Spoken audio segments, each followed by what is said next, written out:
nacionales o internacionales que les toque, en los que les toque participar, ¿no?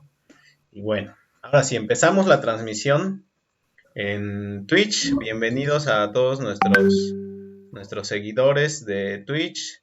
Estamos el día de hoy con Fernando Cortina, que ya seguramente varios de ustedes lo ubican.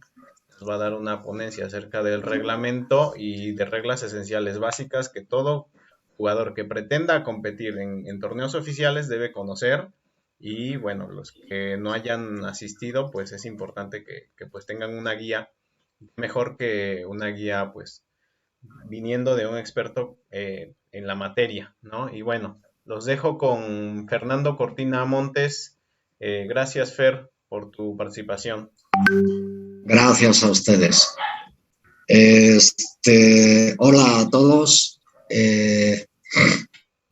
Vamos a ver varios temas. La mayoría son básicos, pero no por básicos dejan de ser importantes. Empezamos entonces con el tema del default.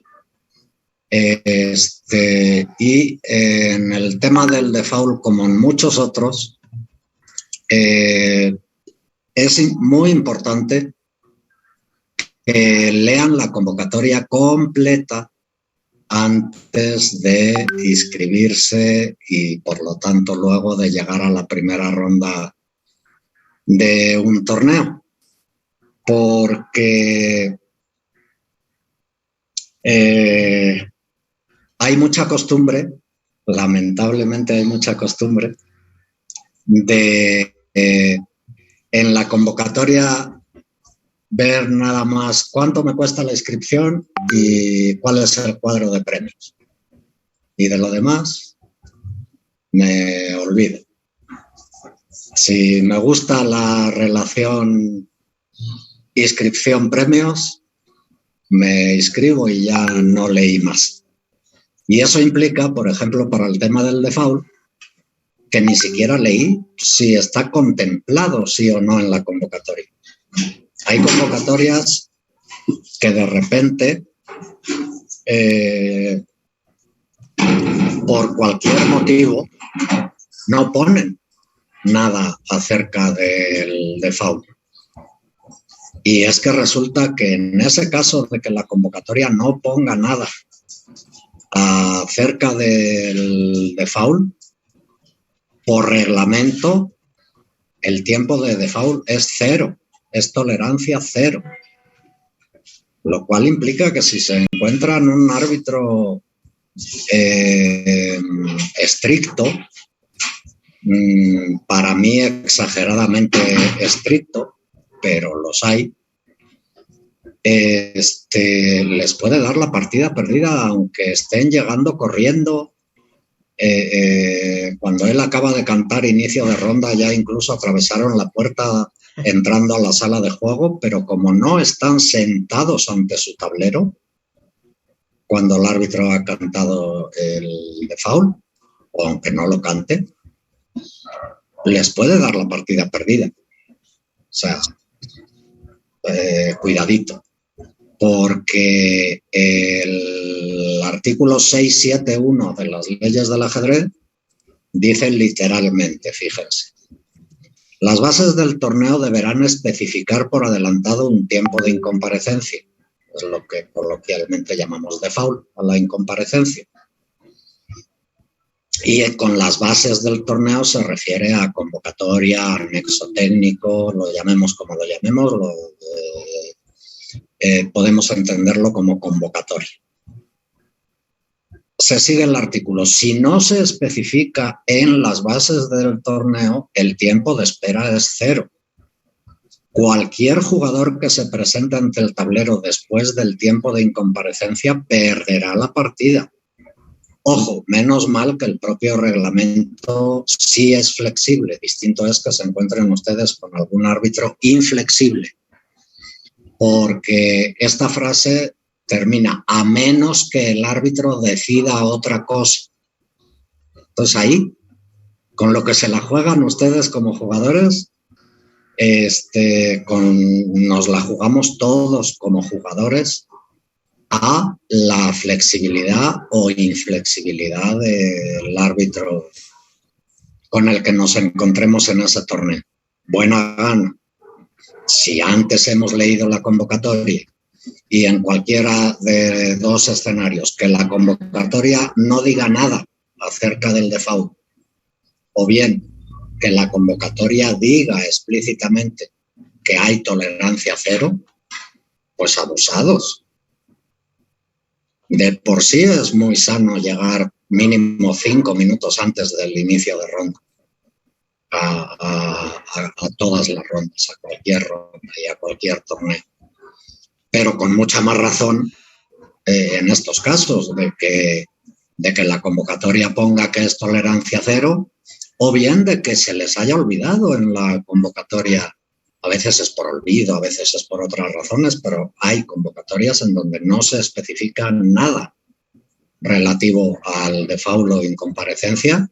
En estos casos el resultado sí es que es el equivalente por reglamento a tolerancia cero.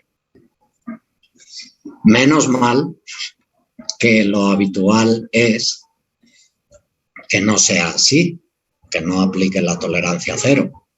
Entonces, pues si la convocatoria pone claramente son 30 minutos para el default o son 10, 15 los minutos que ponga, pues ya sabemos que tenemos ese margen. Pero igual, 15 minutos y llegamos en el... pues otra vez vamos a depender de la flexibilidad sí o no del árbitro. Entonces, gran parte de estos posibles inconvenientes se evitan leyendo completas las convocatorias, por mucho que sea una convocatoria larga. Ejemplo, si ya han visto la convocatoria del Nacional Abierto de Chihuahua 2022, pues es larga, pero pues, es preferible leerla, aunque sea larga. Ok, entonces eso con respecto al default. Y concatenado con esto, vuelve a ser muy conveniente, muy recomendable llegar 5 minutitos antes para saber, para buscar en dónde han pegado las hojas de pareo, porque normalmente en la sala de juego se pegan, si solo es una categoría, una hoja de pareo, pero si son 5 categorías, 5 hojas de pareo, una para cada categoría, lógicamente. Entonces, debemos saber interpretar una hoja de pareo. Es muy común, muy habitual que los árbitros encontramos jugadores sentados en otro número de mesa, no en el número de mesa que se tenían que haber sentado. Si me proyectas, porfa, Alejandro, el archivo de Excel, el de la hoja de pareo. Lo que es muy común es confundir la primera columna de la izquierda con la segunda, porque normalmente en el Swiss Manager, que es el programa de pareo, gracias Alfred, ya está la proyección, en el programa de pareo que usamos normalmente en México, que es el Swiss Manager, ven que en esto de la proyección yo añadí columnas. Añadí la columna A, que si se fijan trae como título iniciales, igual que la columna J, que trae como título también iniciales. Esto solo pasa en determinados casos. Normalmente se van a encontrar una hoja de pareo con las columnas que están sombreadas en gris, que la columna B de este archivo sería la primera, la que ven ustedes hasta la izquierda en la hoja de pareo que normalmente se van a encontrar pegada en cualquier torneo y que pone ME. Bueno, pues eso es mesa. Ese es el número de tablero. Ajá. La segunda columna, en cambio, pone SNO.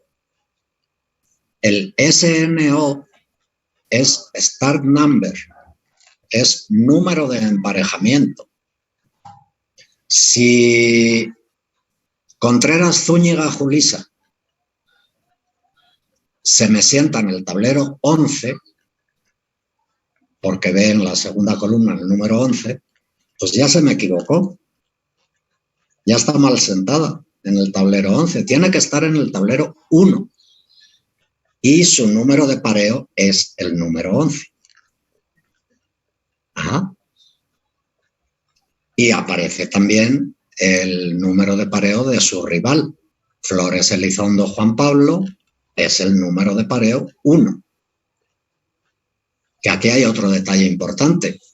En sistema suizo, el color en primera ronda del ranqueado número 1, porque se asignan los números de emparejamiento por rating, título y alfabético en este orden. Entonces, normalmente el de mayor rating es el número 1 de pareo.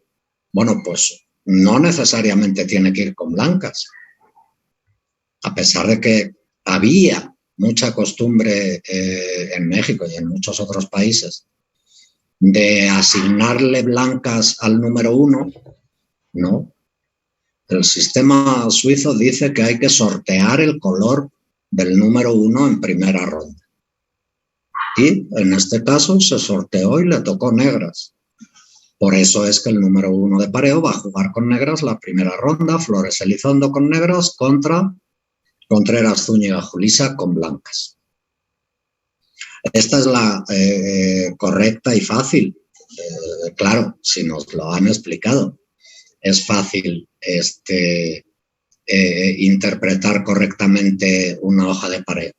La primera columna de izquierda a derecha, la primera columna de nombres, todos van con blancas. Julisa, Lino, Gabriel, etcétera, van con blancas. Y todos llevan 0 puntos, puesto que estamos en ronda 1. Entonces todos empiezan con 0 puntos. Hay una columna de puntos para el blanco 0, hay una columna en blanco de resultado, porque estamos iniciando la partida, no tenemos resultados todavía. Hay otra columna de puntos, que es la de puntos del negro, con cuántos puntos llega a esa ronda. 0, porque estamos en ronda 1, y su número de emparejamiento del negro. Si se encuentra en una hoja de pareo con columnas añadidas, puede ser por muchas razones. En el ejemplo que estoy poniendo, que es este torneo de Navidad 2021, por lo que añadí las columnas de iniciales, es porque fue un torneo de ritmo rápido. Ya sea rápido, ya sea blitz, en ambos casos, como no existe la obligación de apuntar en papeletas las partidas, pues los árbitros tenemos que tener algún sistema para evitar errores de cualquiera. Me da igual que el error pudiera haber sido de los jugadores, del propio árbitro. Una forma de evitar errores en los resultados, cosa importantísima, evitar errores en los resultados, es que partiendo de la no obligación de apuntar, pues en clásico, como los jugadores apuntan en sus papeletas, pues anotan el resultado y lo firman. Sin problema, ahí ya tenemos una prueba del resultado, pero como no hay papeletas la mayoría de las veces, ni en rápido ni en blitz, pues yo lo que hago es añadir esas columnas de iniciales y terminando la ronda, cuando me levantan la mano del tablero 1, árbitro, se acabó, gané o perdí. Bueno, pues yo anoto el resultado, 1-0 si me dicen que ganó blancas, Julisa, 0-1 si me dicen que ganó negras, Juan Pablo, y les pongo uno por uno la hoja para que ellos me pongan lo que ellos quieran, una rúbrica, una especie de firma, o bien sus iniciales, si quiere ponerme sus iniciales, JCZ, Julisa, o CZJ, en qué orden me da igual, y Juan Pablo, si me quiere poner JP o JPFE, bueno. Pero ya con eso ellos están revisando que si yo anoté 0-1, de verdad fue 0-1 y están conformes con el resultado que ha quedado anotado. Esa es la razón por la que se pueden encontrar otras columnas en hojas de pared. Bájale, porfa, que se vean los tableros a partir del 6. Permítanme un segundito, por favor. Tengo conferencia mañana, porfa. Vale. Porque tengo conferencia, estoy en videoconferencia por Zoom. Gracias, bye. Bye. Perdón. Vale. Ven que en el último renglón que aparece Aldo Manuel, dos detalles. Uno, ya no hay tablero 11. Los números de tablero, segunda columna según estamos viendo, acaban en el 10 y en cambio tenemos otro jugador que está teóricamente con blancas, pero que su rival no es un nombre de una persona, pone descanso, su rival. Vale, pues si tú eres Aldo Manuel, simplemente sabes que tienes un punto completo en esta ronda sin jugar. ¿Y por qué? Pues porque es número impar de jugadores. Alguien no tiene rival. Es imposible asignarle rival cuando el número de jugadores es impar. Y entonces, pues le toca en ronda 1 al de número de pareo más alto, que es el número 21. ¿De acuerdo? Por eso ahí está, sin número de tablero, y al jugador número 21, que es Aldo Manuel, le toca descanso, que implica, se llama reglamentariamente bye por emparejamiento. Es bye de punto completo por número impar de jugadores. Bien. Ok. Podemos dejar de proyectar. Gracias. Y nos seguimos con el siguiente tema que me gustar mucho. Es mentiras en las que muchos creen en los torneos de ajedrez. Son mitos. Mucha gente cree que pasa eso y no pasa eso. Primero, segunda jugada ilegal pierde la partida siempre. No, señor. Lo que hace falsa esta afirmación es el siempre. Entonces es muy importante que sepamos que no necesariamente es siempre. Segunda jugada ilegal, la mayoría de las veces pierde la partida, pero como el reglamento implica una excepción, una situación que se puede derivar de un montón de posiciones distintas, desde el momento en que existe esa excepción implica que ya no siempre la segunda jugada ilegal pierde la partida. ¿Cuál es esa excepción de la que estoy hablando? Primero con un ejemplo muy claro. yo cometo mi segunda jugada ilegal, pero en ese momento que yo he cometido mi segunda jugada ilegal, a mi rival nada más le queda sobre el tablero su rey solito. Con su rey solito nunca me va a poder dar mate, ¿cierto? A mí sí me quedan más piezas, a él ya no. Esto entra en que el resultado de la partida es tablas, a pesar de mi segunda jugada ilegal. ¿Por qué?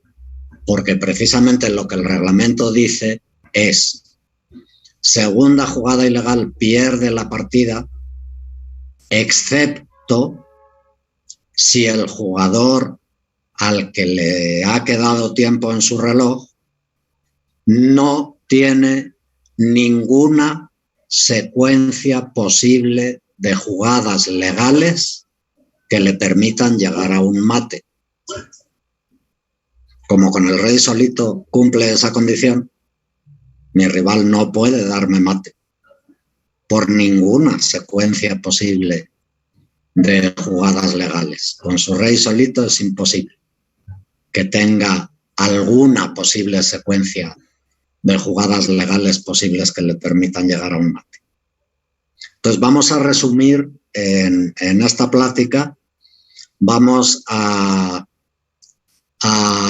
cambiar las palabras, y para no andar con la frase reglamentaria larga, pero nunca olvidando que es lo realmente reglamentario, que lo que se valora es si existe sí o no cualquier posible secuencia de jugadas legales que permitan llegar a un mate.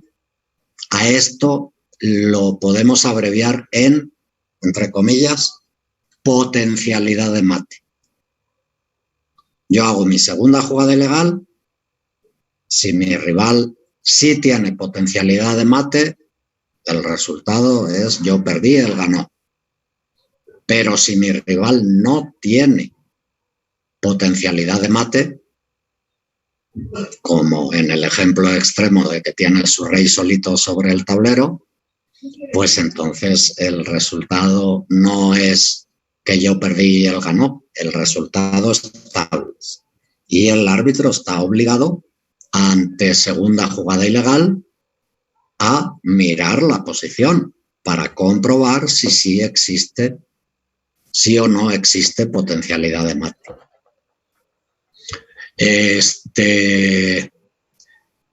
Bien. Por lo tanto, esto implica que segunda jugada ilegal, siempre y cuando se le haya reportado al árbitro y el árbitro ya llega y ve el teórico culpable, acepta que sí, que ha hecho su segunda jugada ilegal, el árbitro, de ser necesario, pregunta cuál fue la última jugada, comprueba, etcétera. Y desde que el árbitro sí ve que hubo realmente segunda jugada ilegal, desde ese momento la partida reglamentariamente ha terminado. Ahora bien, el resultado no es automático. No automáticamente siempre perdió quien hizo la segunda jugada ilegal. Falta que el árbitro compruebe si sí o no tiene potencialidad de mate el otro. Ya no importa que quien hizo la segunda jugada ilegal tenga potencialidad de mate sí o no. Lo único que importa es si el otro, quien no ha hecho su segunda jugada ilegal, si sí o no tiene potencialidad de mate. Y el mismo tema de potencialidad de mate no solo es para segunda jugada ilegal, sino también para caída de bandera. Caída de bandera pierde siempre, es igual de mentira que segunda jugada ilegal pierde siempre. Lo que lo convierte en ambos casos es el No, señor, no es. Ante caída de bandera, cuando el árbitro está viendo porque le ha dado, porque le estaba cerca, por lo que sea, cuando el árbitro sí está ya viendo una bandera caída y en el otro reloj todavía hay tiempo, pasa lo mismo. La partida ya ha terminado. Reglamentariamente la partida ya ha terminado. Pero falta que el árbitro determine. Y si soy yo quien ha hecho mi segunda jugada ilegal o a quien se me ha caído la bandera, en cualquiera de los dos casos, si mi rival tiene el rey solito sobre el tablero, como no tiene potencialidad de mate, el resultado no es que yo perdí y él ganó.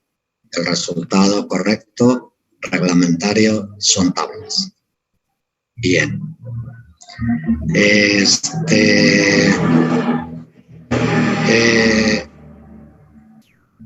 Siguiente mito. Imagínense una posición rey-torre contra rey y torre. Ahí el problema se deriva en la gran mayoría de las ocasiones porque si nuestros profesores de ajedrez que hemos tenido, quienes nos han enseñado a jugar, a cómo mueven las piezas, las reglas del enroque sí nos las suelen enseñar completas, hasta eso no siempre. La regla de la captura al paso, en fin. Normalmente, en muchas ocasiones, los profes de ajedrez, incluso entrenadores, ponen todo el énfasis en que los alumnos jueguen lo mejor posible. Esto es, ya hay alumnos avanzados o semi avanzados, que ya saben dar, por ejemplo, mate de alfil, rey, caballo contra rey.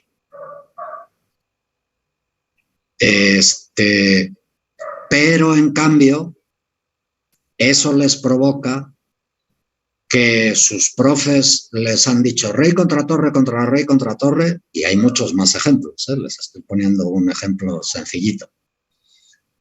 Rey, torre contra rey, torre, son tablas. Ya ni le muevas, son tablas. Eso es mentira. Son tablas teóricas, pero no son tablas reglamentarias. Y fíjense la importancia de distinguir tablas teóricas de tablas reglamentarias. Si a un jugador se le cae la bandera, acabamos de ver en los puntos anteriores que cuando el árbitro ya ve bandera caída, sí, la partida ya finalizó. Pero para nada en tablas, perdón, por mucho que sean tablas teóricas, no aplica. El reglamento no contempla las tablas teóricas. Y está muy bien, además, que no lo contemple. ¿Por qué digo que está muy bien? Porque la administración del tiempo también es parte del juego. Entonces, por mucho que estemos rey-torre contra rey-torre, si a mí se me cae la bandera, mi rival administró mejor su tiempo que yo. ¿Y qué pasa si se me cayó la bandera? Que el árbitro va a ver si hay alguna, y con que haya una secuencia de jugadas legales posibles que le permitan a mi rival matarme, y claro que hay. Yo me puedo equivocar y regalarle mi torre y ya quedamos yo con el rey solito y mi rival rey torre contra rey, es un mate facilísimo. Si se me cae la bandera, por mucho que sean tablas teóricas, pierdo la partida. Siempre y cuando mi rival sí tenga potencialidad de mate. Incluso con las peores jugadas del mundo, que es que ahí el pataleo, pero que solo es pataleo, reglamentariamente no sirve para nada. El, entre comillas, pataleo de los jugadores cuando les pasa esta situación es: árbitro, pero por mucho que exista secuencia legal, yo de nunca le iba a regalar mi torre, son tablas. Con la pena. Con la pena. Perdiste, se te cayó la bandera y no deja de ser jugada legal posible que tú te equivoques y regales tu torre. O sea, para esa regla hay que considerar, incluso con el peor juego posible, con las peores jugadas posibles de cualquiera de los dos bandos, para determinar lo de si sí o no existe potencialidad de mate. Cualquier posible secuencia de jugadas legales que permitan llegar a un mate. Y me he llegado a encontrar buenos alumnos de cursos de arbitraje que me dicen, pues con la pena, Fernando, con la pena, pero yo en esa parte del reglamento no estoy de acuerdo porque me parece ridículo que el reglamento contemple las jugadas peores posibles de un bando. En principio, el razonamiento tiene mucha lógica, pero se rebate. ¿Por qué está bien así el reglamento? Porque de otra manera, si no se contemplaran de plano para todos, seas gran maestro o seas un principiante, si no se contemplara lo que se contempla, incluso con la peor jugada posible, peores jugadas posibles, es que entonces eso implicaría que íbamos a necesitar una biblioteca completa y no nos cabría el reglamento, porque el reglamento tendría que poner 1.000.000 de posiciones y decir, en esta sí, en esta no. Dependiendo del rating promedio de la partida en juego, aplica esto y no aplica esto. No. El reglamento sería una torre de Babel. Incomprensible, tanto para árbitros como para jugadores. A ver, les pongo un ejemplo. Un final de rey torre contra rey caballo. ¿Qué? Nos iba a tener que poner el 1.000.000 de diagramas de posibles combinaciones de en qué casillas están el rey, la torre y el caballo, los reyes, la torre y el caballo, porque en ese final, en algunas ocasiones, jugando a ambos bandos lo mejor posible, son tablas en algunas ocasiones y en otras ocasiones gana el de rey torre. Pero entonces, ¿qué? ¿Va a haber un reglamento distinto para que ante caída de bandera o ante segunda jugada ilegal, con esas piezas sobre el tablero, dependiendo del rating promedio de la partida? Si son GMs, como es una posición de tablas teóricas, pues les damos tablas. Pero entonces hay que hacer un reglamento distinto para principiantes. Esto sería una torre de Babel, y de ahí que lo más práctico para el reglamento, yo coincido con la opinión de que lo más práctico para el reglamento es piso parejo. O sea, al fin y al cabo el reglamento, igual que tiene que aplicar para cualquier edad, para cualquier sexo, para cualquier religión, para pobres y para ricos, y el reglamento hay que hacerlo parejo para todos. Que luego hay partes del reglamento que tengan la flexibilidad razonable para que podamos adecuarnos y saber que no es lo mismo estar arbitrando un torneo sub-8 que un torneo de GMs, pues voy de acuerdo. Pero que en ciertas cosas sí es preferible de plano piso parejo para todos, no tanto porque sea la idea inicial, sino por lo que provocaría de lo interminable del reglamento, pretender la otra opción. ¿De acuerdo? Ok. Bien.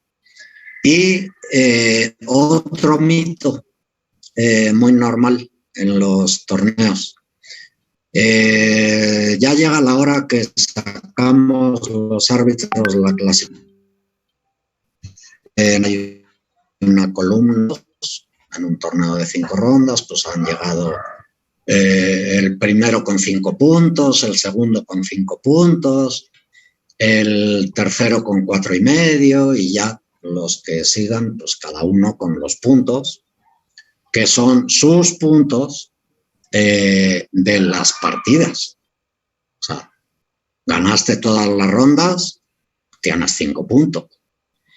El primero ganó todas las rondas, tiene 5 puntos. El segundo, ojo, también ganó todas las rondas. Tiene 5 puntos también. Y ahí resulta que la convocatoria ponía que el primer desempate de posiciones distintas. El total. Y entonces ahí lo típico es que si, por ejemplo, aparece en la lista de clasificación final, en la que se publica, en la que se pega en la pared de la sala de juego, que el primero tiene 15 puntos Buchholz y el segundo tiene 14,5 puntos Buchholz, pues ahí es muy normal que cualquiera del jugador que está en segundo lugar o sus papás, sus entrenadores, sus profesores, cualquiera, llegue al árbitro y le diga: árbitro, eso está mal, perdóname, la suma de los puntos de los rivales del que usted está poniendo como segundo lugar suma 15, igual que los del primero. Porque ¿de dónde saca usted que 14,5? Se ha equivocado usted en la suma. Empatan también en Buchholz total. Ahí está el error. Falta de conocimiento del reglamento del Buchholz. El reglamento del Buchholz indica que todas las partidas no jugadas sobre el tablero, sea por la razón que sea, todas las partidas no jugadas sobre el tablero valen solamente para efectos de desempates, valen medio punto. Esto es, sí, los números 1 y 2 terminaron con 5 puntos, pero ¿por qué sale medio punto menos en el Buchholz del que quedó segundo? Porque una de sus partidas la ganó por default. Como la ganó por default, es partida no jugada sobre el tablero. Me da igual por qué razón. En este ejemplo, por default. Pero sea por la razón que sea, una de las partidas la ganó sin jugar sobre el tablero. Y como el reglamento de desempates dice que solamente para efectos de desempate. ¿A qué se refiere con esto? Que tus puntos siguen siendo 5. En la columna de puntuación tú sigues teniendo tus 5 puntos completos, pero en la columna de Buchholz, si la suma de los puntos de tus rivales en la columna puntos es 15, en tu caso hay que restarte medio punto para el Buchholz porque la partida que ganaste sin jugarla sobre el tablero, por ejemplo, por default de tu rival, pues vale medio para efectos de Buchholz, no vale 1. Y por eso te está saliendo 14,5 puntos en el Buchholz en lugar de los 15. Entonces, fuera también ese mito de que el Buchholz es la suma de los puntos de los rivales. No, el Buchholz es la suma de los puntos ajustados de los rivales. ¿Y en qué consiste el ajuste? en lo que marca el reglamento de la FIDE de sistemas de desempate, marca que las partidas no jugadas sobre el tablero para algunos desempates, como por ejemplo el Buchholz, valen medio punto. En realidad es una norma general que las no jugadas sobre el tablero valen medio punto, pero hay desempates en los que no aplica, porque en los desempates basados exclusivamente en los puntos del propio jugador, pues no aplica. Ejemplo, en el acumulativo o progresivo es nada más puntos propios, puntos de cada jugador independientemente. No entra puntos de los rivales para nada. Cuando sí entra puntos de los rivales, que es en el Buchholz y en el Sonnenbomberger, principalmente en todas las variantes del Buchholz y en el Sonnenbomberger, pues ahí sí, las partidas no jugadas sobre el tablero valen medio punto. El que la ganó para efectos de Buchholz le suma medio, no le suma 1. Y el que la perdió al revés, para efectos de Buchholz, le suma medio en lugar de sumarle 0. Bien. Entonces, siguiente tema. Otra muy típica, una protesta muy típica y que no procede, porque no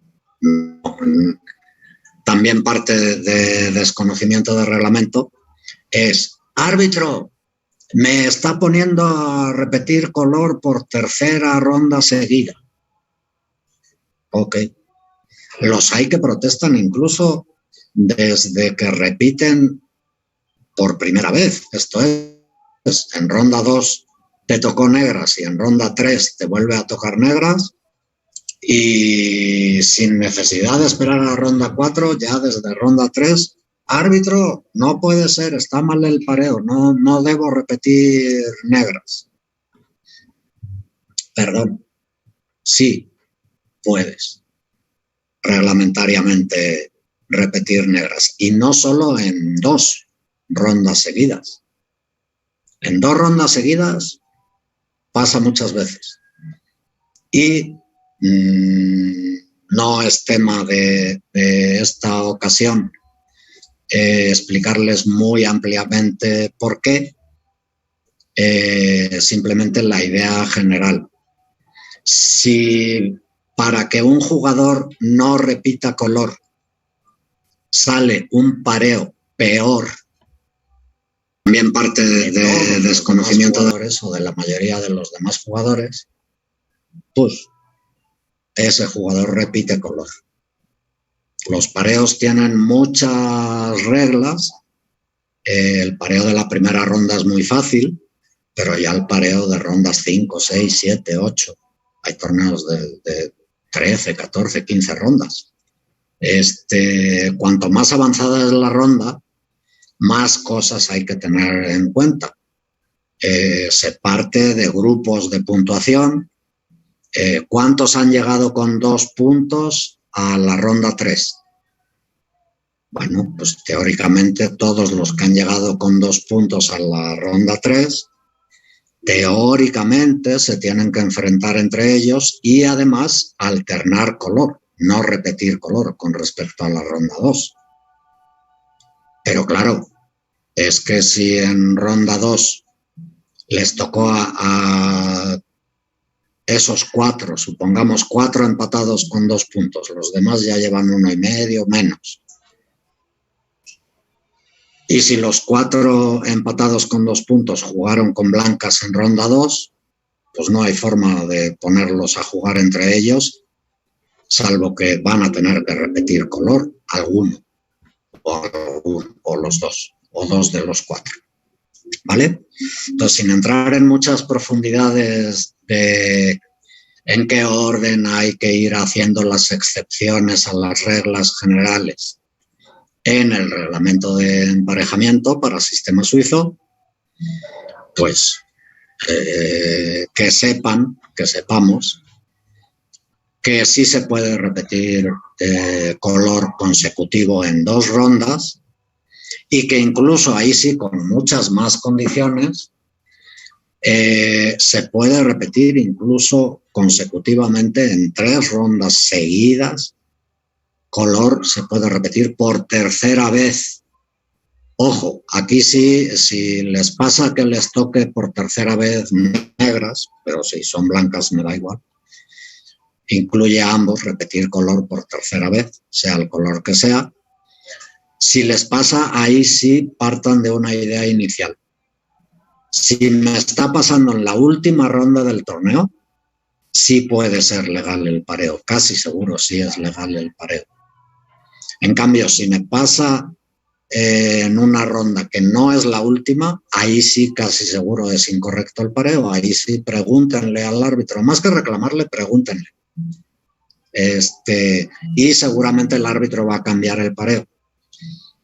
Porque para evitar que ningún jugador repita 3 rondas seguidas el mismo color, ahí sí el reglamento suizo lo cuida bastante para que no pase, y la única forma permitida por el reglamento del sistema suizo de emparejamiento para que se repita, el mismo jugador repita color por tercera vez consecutiva, está muy condicionado. Las condiciones son, primera, que ya sea la última ronda del torneo, y segunda, que el jugador tenga la mitad de los puntos posibles del torneo. ¿Vale? Entonces, si les pasa en una ronda que no es la última, y supongamos un torneo de 6 rondas, ya jugaron con negras rondas 3 y 4. Y en la ronda 5 les vuelven a poner negras, la ronda 5 no es la última. En principio no tendrían que repetir por tercera vez color, porque no es la última ronda. Y en cambio, si sí es la última ronda, pues le pueden preguntar al árbitro, pero casi seguro el emparejamiento sí va a ser correcto. Tenga la mitad de los puntos posibles del torneo. Casi otro tema, el emparejamiento sí va a ser importante. ¿Me proyectas, porfa, Alfredo, el archivo de Word? Que se vea el diagrama.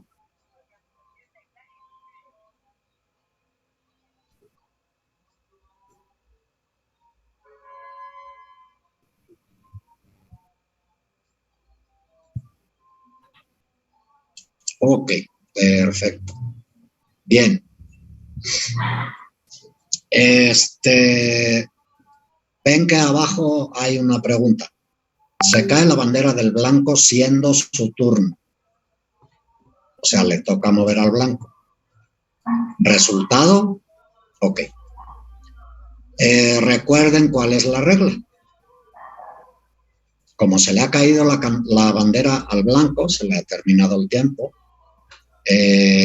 aunque no lo ponga el planteamiento, parte de que el negro sí tiene tiempo todavía en su reloj.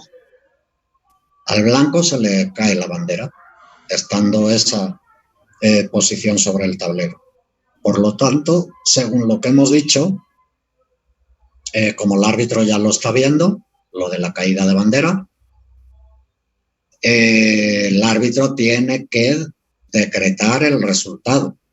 ¿En base a qué este decreto de resultado? En base a que ya no importa si el blanco tiene potencialidad de mate sí o no. Lo que importa es que el negro sí o no tenga potencialidad de mate. ¿De acuerdo? Es que te respondí. Recordemos, potencialidad de mate es cualquier secuencia de jugadas legales posibles que le permitan al negro llegar a un mate. Pero no te preocupes, por eso insistí. Entonces, aquí, ¿qué es lo que el árbitro tiene que analizar? Caída de bandera del blanco. Tengo que ver si el negro sí o no puede llegar a algún mate mediante jugadas legales. Y tengo que partir de que le toca mover al blanco. De ahí empieza lo de valorar si sí o no existe cualquier posible secuencia, etcétera. Si sí o no existe potencialidad de mate para el negro. Ok. Entonces, ¿qué tiene que hacer el árbitro? Irse pieza por pieza del blanco para verificar todos. Uno por uno tiene que verificar todas las posibles jugadas legales del blanco. Si con una sola de esas posibles jugadas legales del blanco el negro sí queda con potencialidad de mate, el negro ganó la partida. Si con ninguna de todas las posibilidades de jugadas legales del blanco, con ninguna, el negro queda con potencialidad de mate, con alguna posibilidad de matar el negro al blanco, entonces son tablas. ¿Vale? Entonces, es bonito que en lugar de darles yo automáticamente la respuesta, les voy a dejar unos minutos y analizan. Ejemplo, les doy una secuencia de análisis. Me empiezo de fila 1. Todo mi apoyo. Si muevo el caballo de D1 del blanco, solamente tiene dos posibilidades de jugada legal. Caballo C3 y caballo F2. Caballo C3 provoca mate. Sí. Caballo F2 provoca mate. Analizo. Sí. Entonces, ¿qué implica? Si la única pieza blanca que tuviera jugadas legales posibles fuera ese caballo que está en D1,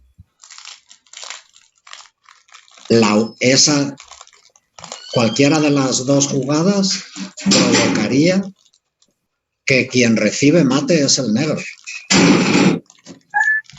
Y como lo que estamos valorando es la potencialidad de mate del negro,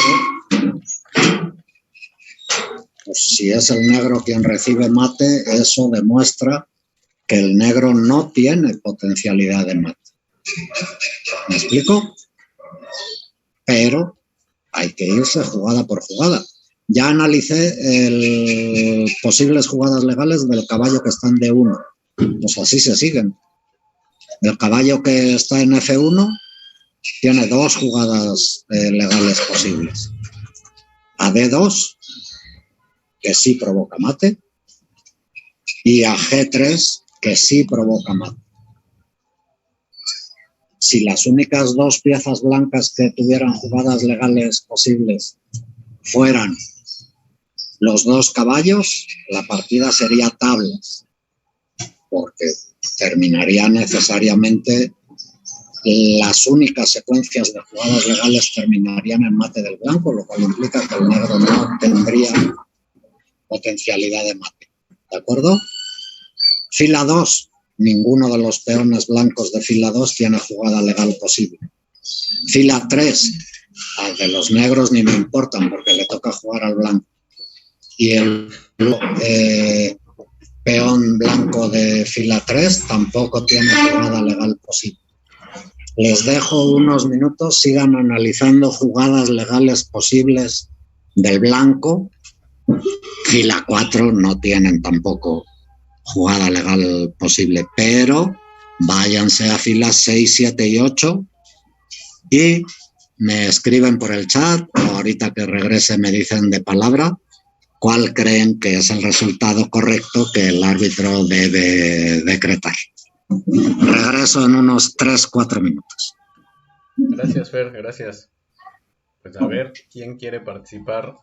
¿Cuál sería el resultado que se debe de decretar? La hipótesis es que le acabó el tiempo al blanco, ¿no? Se le acabó el tiempo al blanco y La pregunta, o al negro, ¿cuál era la respuesta? Al blanco, ¿verdad? Pregunta. Sí, se le acabó el tiempo al blanco. Ok, se le acabó el tiempo al blanco. El resultado debería de ser, ganan las negras, pierden las blancas, o debe ser tablas. Ajá, alfil por B7 también está, es mate, ¿no? Caballo C3, caballo. Torre 6. Por todos lados anda perdiendo el jugador de negras, ¿no? Entonces, Sí, ¿cuál debería de ser el resultado? ¿Quién me quieres decir? ¿Qué opinas, Alejandro? creo que serían tablas, ¿no? Tablas, Según yo. se le cayó el Tablas. tiempo al blanco y es tablas porque el blanco siempre tiene mate, ¿verdad? Es la propuesta. Sí, Ok. sí, sí. Siempre tiene o sea, está bien el planteamiento de que siempre el blanco em, está dando mate casi. La pregunta sería, ¿el negro tiene potencialidad de mate? Mm, Después del cualquier movimiento que haga el jugador de negras, de blancas, ¿el negro tendría potencialidad de mate?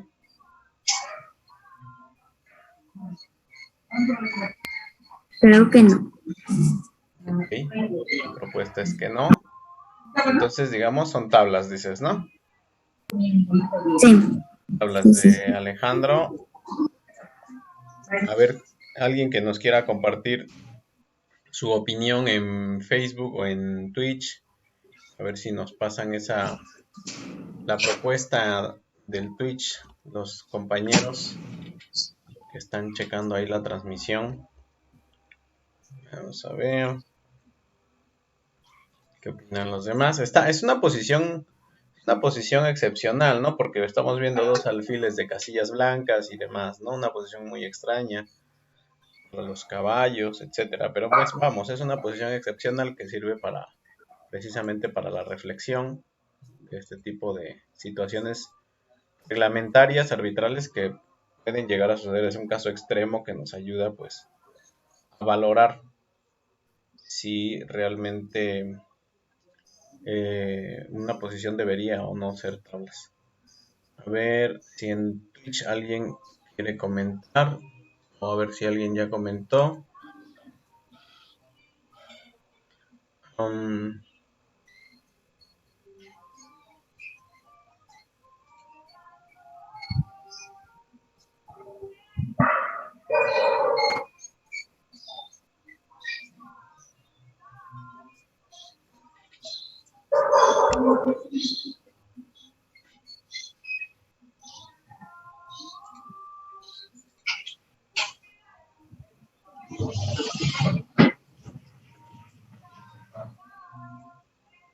nadie.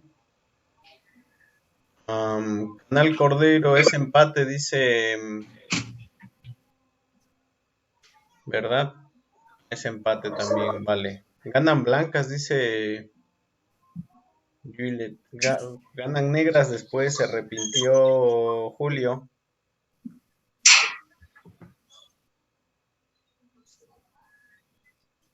Ok.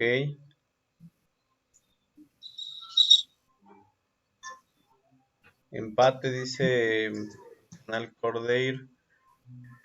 Julio dice que ganan negras. ¿Por qué ganan negras, Julio? ¿O por qué es empate, Canal Cordeiro?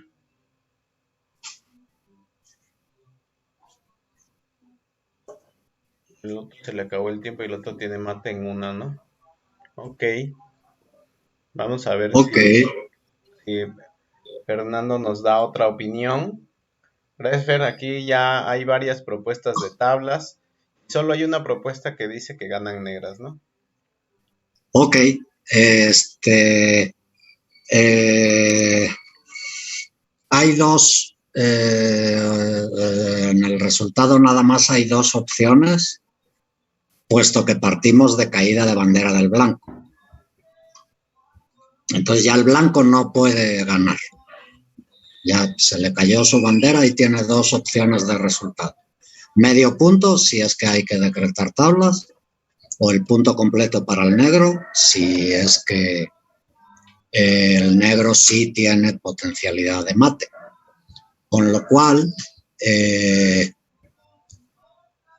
a primera vista, y es que efectivamente es una posición muy extrema, pero que incluso tiene otro detalle reglamentario. No se crean que porque haya dos alfiles corriendo por diagonales blancas, dos alfiles blancos corriendo por diagonales blancas, eso implica que sea posición ilegal. No.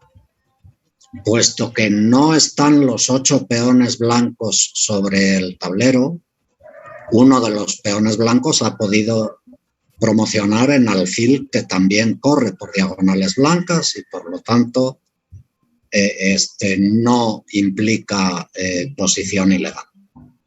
Bien. Ya con ese detalle adicional, resulta que es muy fácil, por lo extremo del diagrama, de la posición, es muy fácil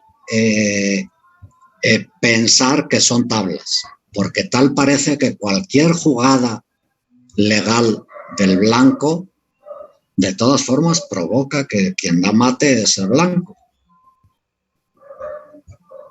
O sea, ejemplo, si el alfil de A8 se come la torre, es mate del blanco. Si la torre, el alfil y la torre blancas de la columna H no tienen jugadas legales posibles. El rey blanco no tiene jugada legal posible, ¿cierto? La fila 7 está atacada por la torre y la casilla F8 está atacada por un alfil negro. El rey blanco no tiene tampoco jugada legal posible. Y por lo tanto nos queda nada más analizar las jugadas legales posibles de la torre de G6, ¿cierto? Ok. Y con todas, menos con una, al fin y al cabo solo tiene jugadas legales o por la fila 6 o por la columna G. La única jugada legal de la torre de G6 blanca es torre G7, es mate del blanco. ¿De acuerdo? Torre H6 es mate del blanco. Torre F6, mate del blanco. Torre E6, también mate del blanco. Torre D6, también mate del blanco. Torre A6, también mate del blanco. Quien queda dando jaque obviamente es el alfil de H7. Y, perdón, penúltima, torre B6, también mate del blanco. Pero vean torre C6. Todas las anteriores provocarían tablas de resultado. Pero vean torre C6.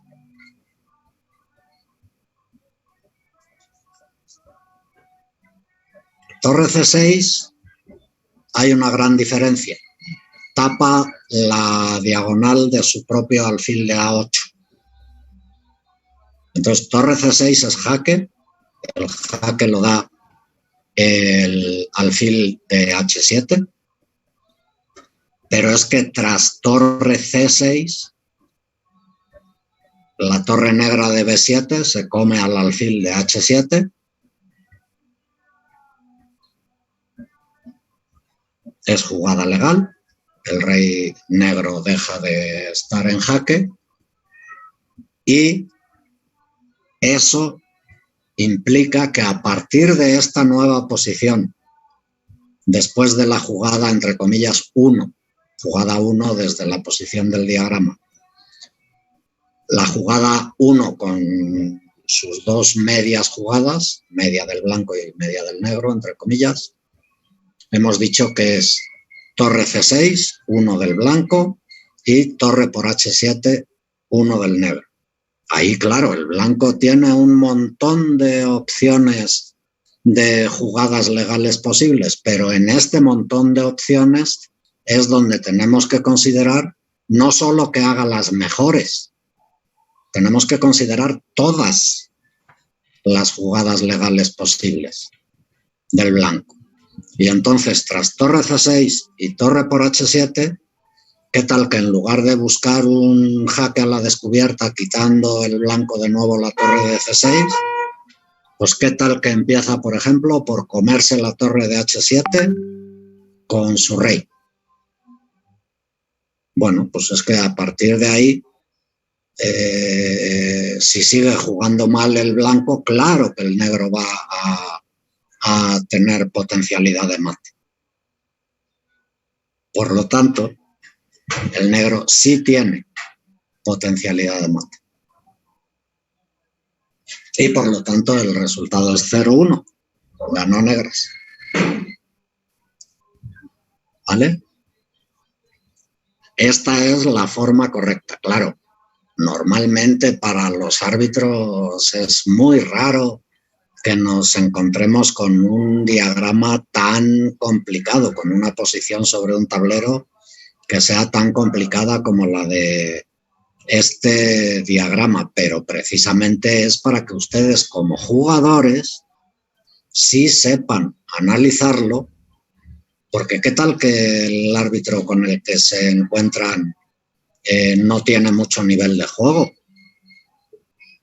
Ojo, es que no es obligación para los árbitros tener un mínimo de rating o un mínimo de nivel de juego. Es muy conveniente que tengamos un mínimo nivel de juego precisamente por esto, porque tenemos que valorar si sí o no existe potencialidad de mate de uno de los dos bandos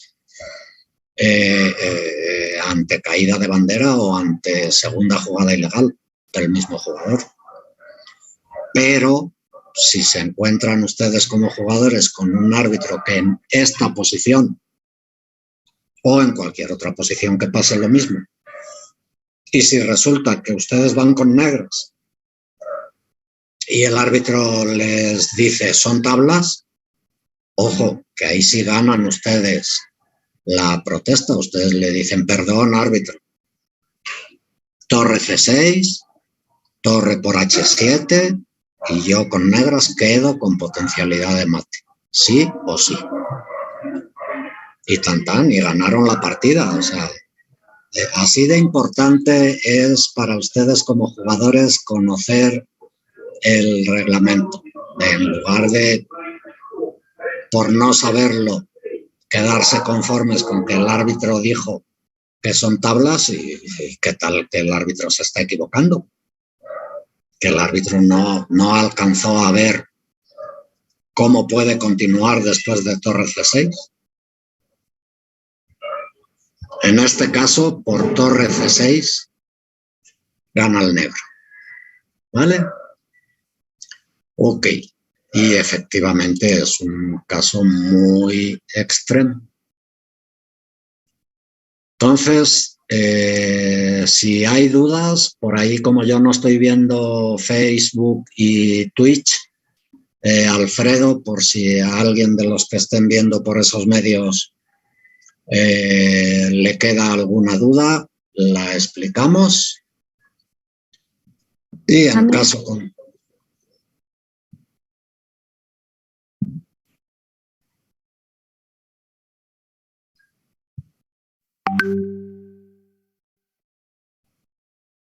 Es que blancas no pueden ganar, perdón que interrumpa ahí.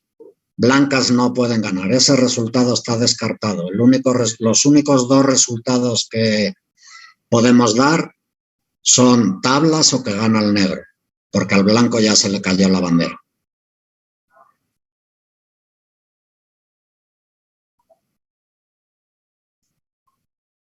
Ok.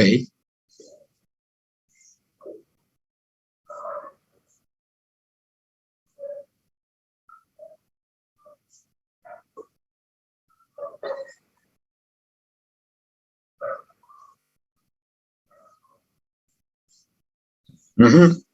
En También ajedrez tengo una en duda. línea, sí, adelante. Cuando usted dijo que si es posible, si estás en última partida, que te toquen 3 veces el mismo color de bando, ¿es posible una cuarta vez? ¿O 3 veces No, es el límite? no, esa sí es de todo punto imposible. Ok, gracias. No a ti.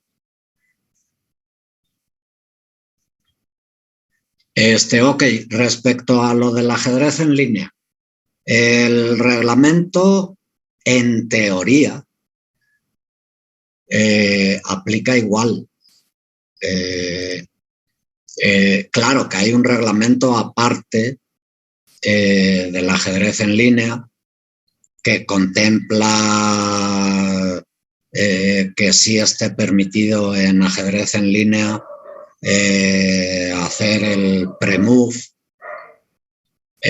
y otras herramientas que tiene el ajedrez en línea que no pueden existir en el ajedrez sobre el tablero, en el ajedrez presencial. Para empezar, incluso hay 2 modalidades reglamentarias, aparte de los ritmos. Hay 2 modalidades reglamentarias del ajedrez en línea. Una es puramente ajedrez en línea o ajedrez online,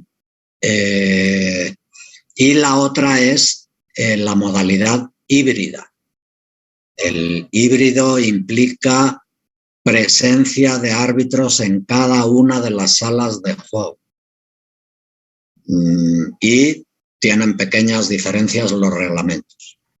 Pero en general, y aplica tanto para híbrido como para en línea, sin ser híbrido, puramente en línea. Para ambas modalidades reglamentarias del ajedrez en línea aplica, respecto a caída de bandera y respecto a segunda jugada ilegal de un mismo bando, aplica exactamente igual que lo que estamos explicando. Ahí no hay excepciones por respecto o diferencias por el hecho de ser ajedrez en línea.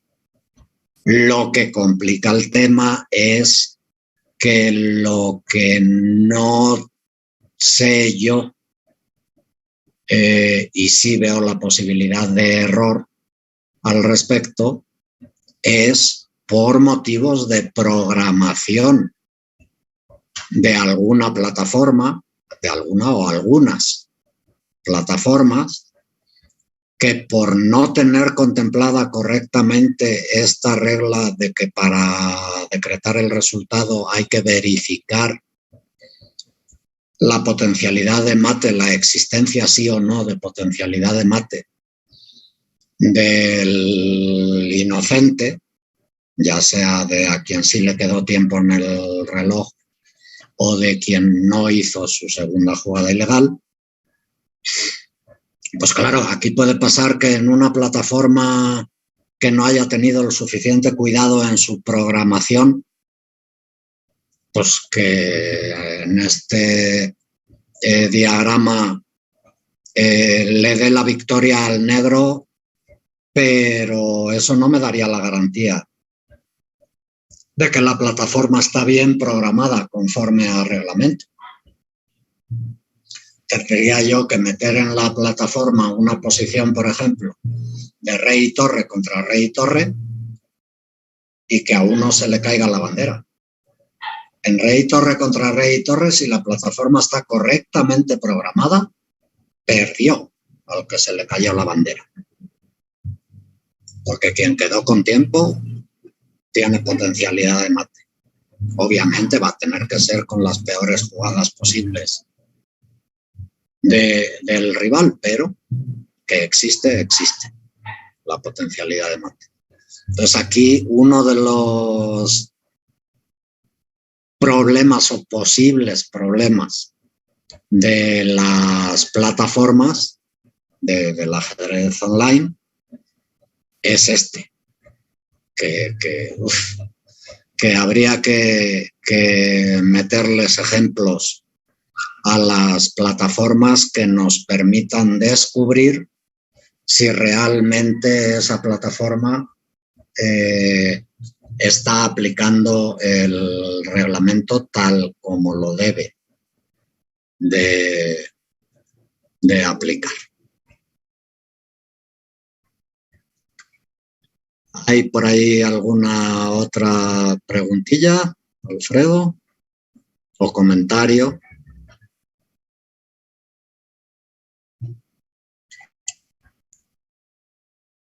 Ok. Bueno, entonces damos por terminado el tema. Podemos dejar de compartir pantalla y entramos en otro puntito que es, tengan en cuenta siempre en cualquier torneo de ajedrez que siempre van a poder, bueno, siempre, excepto que la convocatoria diga que no se puede, que ojo, también puede haber convocatorias que digan que no. En general, las convocatorias no suelen decir que no te puedes inscribir en una categoría superior a la que te correspondería, ya sea por rating o ya sea por edad. La máxima normal es, si la convocatoria no pone nada al respecto, nos vamos a poder inscribir en categorías superiores, ya sea superior por rating o superior por edad, a la que teóricamente nos correspondería, pero nunca en categorías inferiores. Esto es, si una convocatoria contempla 5 categorías y pone sub 10 nacidos en el año 2012 y años posteriores, está aplicando pues implica 2012, 2013, 2014, etcétera. Pueden jugar de todos esos años de nacimiento. O sea, teóricamente incluso podría jugar un bebé de medio año, lo cual es imposible, pero vale. Siguiente categoría, sub 15. Pues 5 años antes. Van a poder entrar los nacidos en 1997 y años posteriores, si así lo pone la convocatoria. Si pone y años posteriores, incluso alguien nacido en... perdón, me fui al 1900 y pico y no, estoy mal. Sub 10 es 2012, sub 15 sería 2007, ¿ok? Entonces, 2007 y años posteriores pone la convocatoria en sub 15 y eso implica que un jugador nacido en 2012 o 2013 o cualquier año posterior a 2012, incluido el 2012, que por edad puede inscribirse en sub 10, pero es que también puede inscribirse, si lo prefiere, en sub 15. Y hay muchas veces que es muy conveniente para el jugador, porque los jugadores que están avanzados para su edad y que a los de su edad, su rango de edad por convocatoria, pues si sabe que les va a ganar a todos, porque ya le ha tocado con quienes van a estar en esa categoría, pues es preferible que juegue en sub 15, porque va a aprender mucho más. Claro, en sub 15 a lo mejor ya no gana, Ahí tanto el jugador como papás y entrenador tienen que decidir. ¿Preferimos que gane o preferimos que aprenda más? Si preferimos que gane, pues en sub-10. Pero si preferimos que aprenda más, pues de una vez en sub-15, aunque no gane. La diferencia es si en lugar de 2012 y años posteriores y 2007 y años posteriores, si en lugar de eso en el sub-15 pone 2007, 8, 9, 10 y 11, ya es muy distinto. Ya solo pueden jugar los nacidos entre 2007 y 2011. Ya un sub-10 no puede jugar en sub-15. ¿De acuerdo? Ok. Y el otro detalle al respecto es que, aunque no está prohibido por reglamentos FIDE, y por lo tanto hay convocatorias que hacen la fecha de corte a la fecha del torneo, y ahorita les explico a qué me refiero con fecha de corte. La mayoría de las convocatorias de la FIDE, de las federaciones, Olimpiada Nacional, que aunque ahora se llamen Juegos Nacionales CONADE, es lo que siempre había sido Olimpiada Nacional. La gran mayoría de los torneos oficiales, pero no todos, la gran mayoría, el corte es por año de nacimiento. Esto es, sub-10, lo que significa, si sí se aplica por año de nacimiento, es no haber cumplido los 10 años, que es la edad de referencia del título sub-10, no haber cumplido 10 años al 1 de enero del año en el que se juega el torneo. Estamos en el 2022. Cualquier convocatoria de este año que maneje el corte por año de nacimiento, no por fecha de realización del torneo, pues va a tener esas convocatorias, esos torneos van a tener esa cláusula.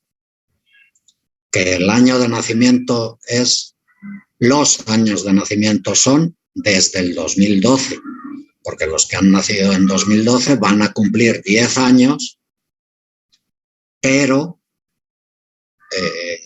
desde el 1 de enero, ¿de acuerdo? Del 2022, no antes. Entonces, incluso lo absolutamente correcto es no haber cumplido la edad al 31 de diciembre del año inmediato anterior al que se realiza el torneo.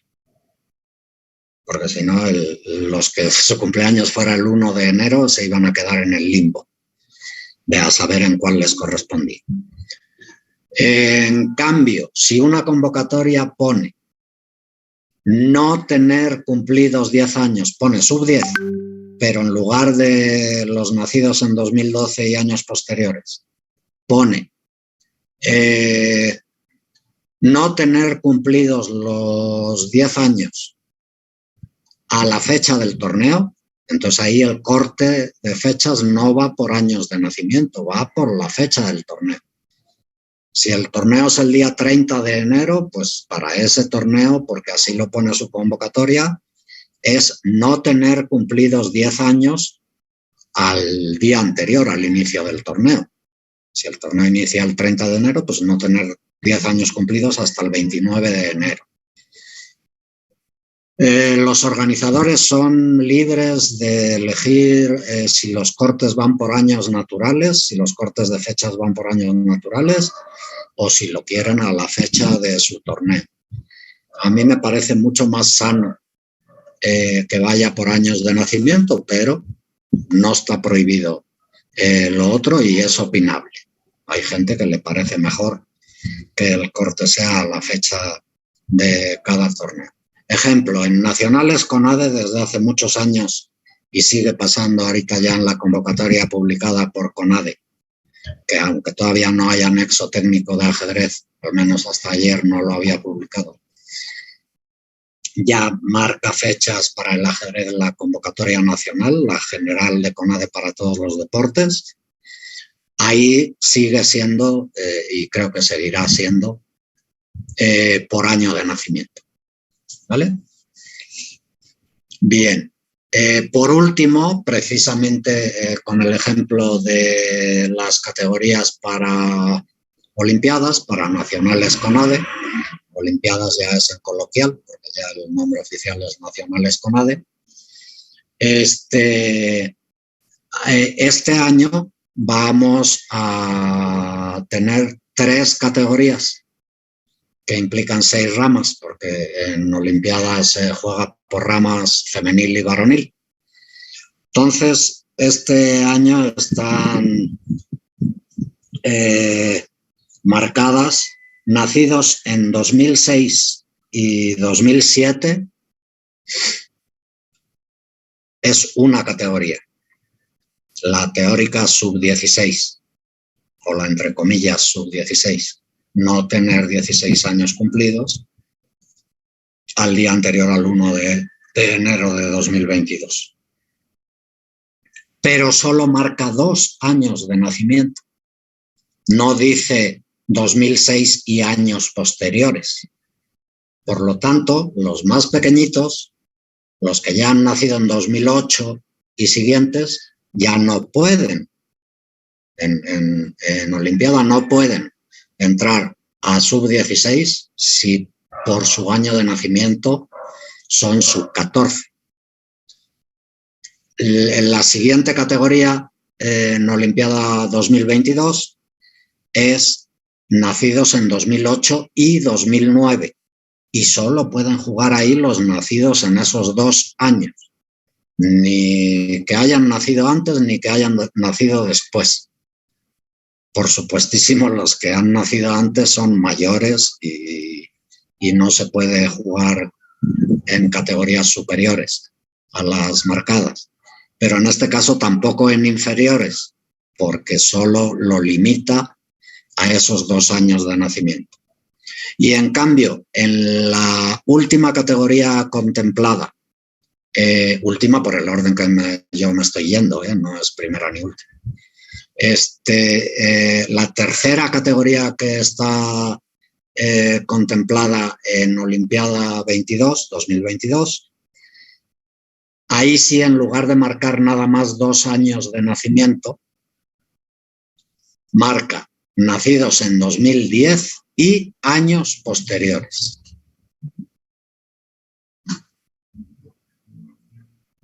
¿Vale? Entonces la teórica sub-12, pero ahí sí, en lugar de que nada más puedan jugar los nacidos en 2010 y 2011, que serían, entre comillas, los sub-12 y sub-11, pues ahí, como pone, y años posteriores, pues si quiere jugar un sub-8, un sub-7, cualquiera puede jugar, siempre y cuando no haya nacido antes del 2010. Entonces, otro punto en el que hay que fijarse para saber en qué categorías sí o no nos podemos inscribir. Eso con respecto a edades. Y con respecto a categorías por rating, pues si en esta convocatoria que estamos poniendo, en otra convocatoria que pongamos de ejemplo, tenemos primera, segunda y tercera fuerza. Que hay otras convocatorias que lo ponen con otros nombres, pero lo que tienen son requisitos de rating. Así que el resultado es el mismo si pone categoría magistral, avanzados, etcétera, con otros nombres. Primera, segunda y tercera fuerza, por ejemplo. Y nos ponen primera fuerza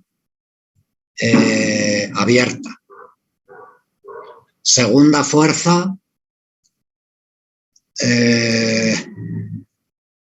rating superior a 1800. Tercera fuerza, rating superior a 1600, por ejemplo. Bueno, en este ejemplo tendría yo que añadir una cuarta. Ahorita les explico por qué. ¿Por qué abierta la primera fuerza?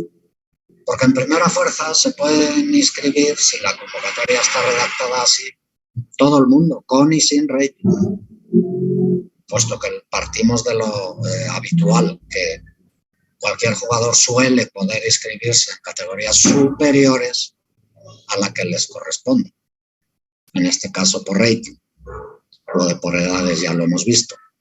Entonces, pues incluso un jugador sin rating en la mayoría de los torneos puede jugar en primera fuerza. En cambio, si un jugador ya tiene, por ejemplo, 2000 puntos de rating y pretende jugar en segunda fuerza, pero la leyenda de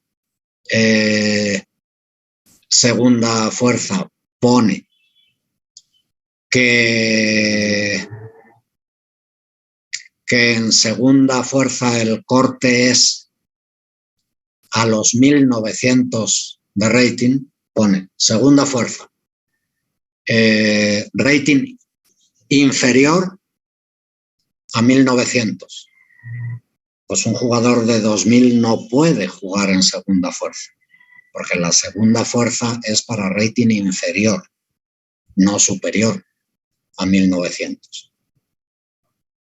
¿Me explico?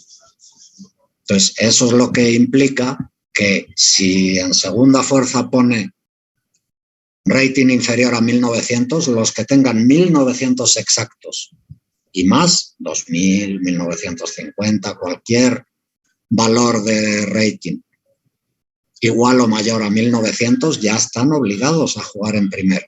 Ellos sí no tienen más opción si quieren jugar que jugar en primera fuerza. Porque el corte de rating para poder jugar en segunda ya no les permite jugar en segunda porque su rating es superior a ese corte de rating para segunda fuerza. ¿De acuerdo? Ok. Y respecto a los ratings, también hay que tener en cuenta que la convocatoria marque si sí para esos cortes que implican en qué categoría me puedo inscribir, si lo que va a tomar en cuenta es el rating nacional o el rating internacional. Rating y ELO son equivalentes, significan lo mismo. En coloquial muchas veces llamamos rating, por abreviar, al rating nacional y ELO-FIDE, o solo ELO, al rating internacional. Pero con ELO y rating casi siempre nos referimos a la misma cosa. ¿Qué es el rating o el ELO? Pues la valoración de la fuerza de juego de cada jugador. ¿Cómo se valora? Pues aplicando toda una serie de fórmulas, tomando en cuenta los resultados de los torneos válidos para rating que has jugado. Si en los torneos válidos para rating, sea nacional o internacional, le ganas a jugadores de más alto rating que tú, pues tu rating va a subir más rápido. De cada partida te va a subir más si en cada partida le ganas a jugadores que tenían más rating que tú, incluido que tú no tuvieras rating. En cambio, si pierdes con jugadores de menor rating que tú, pues tu rating va a bajar y va a bajar más puntos por cada partida si pierdes contra un rival que tenía, al llegar a esa partida, menos rating que tú, pierdes con rivales de menos rating, te baja más rápido tu rating. En cambio, pierdes con rivales de más rating, pues te baja más lento tu rating. Pero vaya, es toda una serie de fórmulas que toman en cuenta muchos factores, principalmente la idea general es este.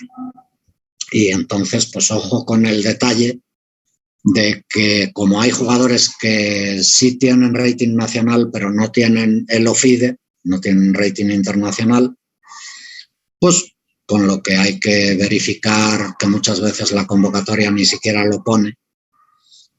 Ahí lo que es conveniente es, de ser necesario, o si tiene uno la curiosidad por saberlo, aunque no sea absolutamente necesario, llamar al organizador o mandar un mail al mail de contacto de la convocatoria para que nos contesten si el rating que se va a tomar en cuenta para las categorías es el nacional o es el internacional.